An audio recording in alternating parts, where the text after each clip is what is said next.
আসসালামু আলাইকুম প্রিয় শিক্ষার্থীবৃন্দ। আজকে আমরা আলোচনা করব ইলেকট্রোনেগেটিভিটি নিয়ে। তো শুরুতে আমরা যদি দেখি ইলেকট্রোনেগেটিভিটি আসলে কি, দেখো ধরো HCl একটা যৌগ এবং এটা একটা সমযোজী বন্ধনে আবদ্ধ। এই HCl এর এই বন্ধনের মধ্যে কয়টি ইলেকট্রন আছে? দুইটি ইলেকট্রন আছে। এই ইলেকট্রন জোড়া হাইড্রোজেন এবং ক্লোরিনের মাঝখানে আছে।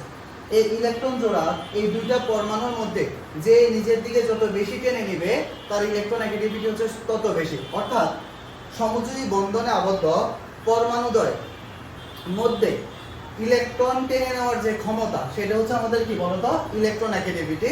তো আমরা এই ইলেকট্রোনেগেটিভিটি নিয়ে অনেক পেরেশানির মধ্যে পড়ি এবং এই জায়গায় যখন ইলেকট্রনগুলো টেনে নিবে দেখো তখন এস এটা হয় ডেল্টা প্লাস আর ক্লোরিন হয় ডেল্টা মাইনাস।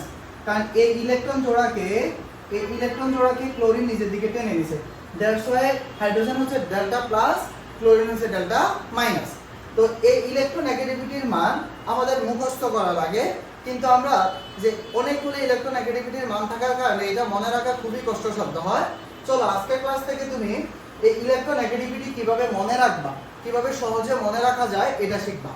তো শুরুতে আমরা যদি মৌলগুলোর নাম লিখি, দেখো প্রথমে আমি লিখলাম হাইড্রোজেন।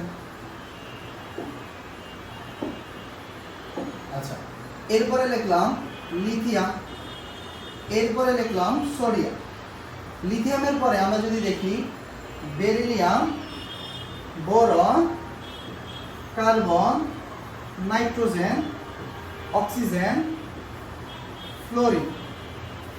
সোডিয়ামের পরে হচ্ছে magnesium, aluminium, silicon, phosphorus, sulphur, chlorine. এবার আমি যদি এখানে আরো দেখি যে ব্রোমিন আর হচ্ছে আয়োডিন। আচ্ছা, এবার শুরুতে হাইড্রোজেনের তড়িৎঋণাত্মকতাটা হচ্ছে, যদি মনে রাখো দেখো সেটা হচ্ছে 2.1। এটা হচ্ছে হাইড্রোজেনের তড়িৎঋণাত্মকতা। তো হাইড্রোজেনের পরে তুমি যখন লিথিয়ামে আসবা প্রত্যেকটা মোলের তড়িৎঋণাত্মকতার সাথে 0.5 করে কি করবা? যোগ করবা। এই লিথিয়ামের তড়িৎঋণাত্মকতা হচ্ছে 1। 1 এর সাথে 0.5 যোগ করলে কত হয়? 1.5। 1.5 এর সাথে 0.5 যোগ করলে কত হয়? 2। 2 এর সাথে 0.5 যোগ করলে কত হয়? 2.5। 2.5 এর সাথে হচ্ছে 0.5 যোগ করলে কত হয়? 3। 3 এর সাথে 0.5 যোগ করলে হয় 3.5 আর 3.5 এর সাথে যোগ করলে হয় 4। অর্থাৎ দ্বিতীয় পর্যায়ে প্রত্যেকটা মোলের তড়িৎঋণাত্মকতার সাথে আমরা যোগ করব কত? 0.5 করে।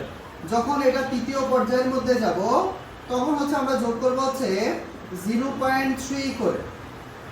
এখন যদি দেখো সোডিয়ামের তড়িৎঋণাত্মকতা 0.9, তাহলে ম্যাগনেসিয়ামের হবে কত? 1.2, অ্যালুমিনিয়ামের কত হবে? 1.5, সিলিকনের কত হবে? 1.8, ফসফরাসের কত হবে? 2.1। এই পর্যন্ত আবার ঠিক আছে। মনে রাখবা ফসফরাস থেকে যখন সালফারে যাবে তখন তুমি 0.4 যোগ করবা, তাহলে কত হবে? 2. তোমার হচ্ছে তাহলে হবে কত? 2.4। আবার যখন সালফার থেকে ক্লোরিনে যাবা তখন তুমি 0.5 যোগ করবা, তাহলে হবে কত? 2.5।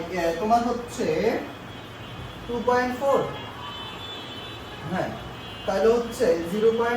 এখানে তো হচ্ছে একটু মিস্টেক হয়েছে। দেখো এইটা হবে কত? এইটা হবে হচ্ছে 2.5 আর এইটা হবে হচ্ছে আমাদের 3। তো এইটা হবে আমাদের 3। এবার যদি ব্রোমিনেরটা মনে রাখো, ব্রোমিনের মনে রাখবা 2.8 আর আয়োডিনের হচ্ছে 2.5। এই যে আমাদের এই মৌলগুলো যদি তড়িৎঋণাত্মকতা আমরা মুখস্থ রাখতে পারি তাহলে হচ্ছে আমাদের একাডেমিক লাইফে আর কোনো মৌলের তড়িৎঋণাত্মকতা মুখস্থ লাগবে না। আশা করি এই ক্লাস থেকে তুমি খুব ইজিলি তড়িৎঋণাত্মকতা তোমার কিভাবে আমরা মনে রাখবো এটা শিখতে পারছো। সবাই ভালো থাকবা, সুস্থ থাকবা।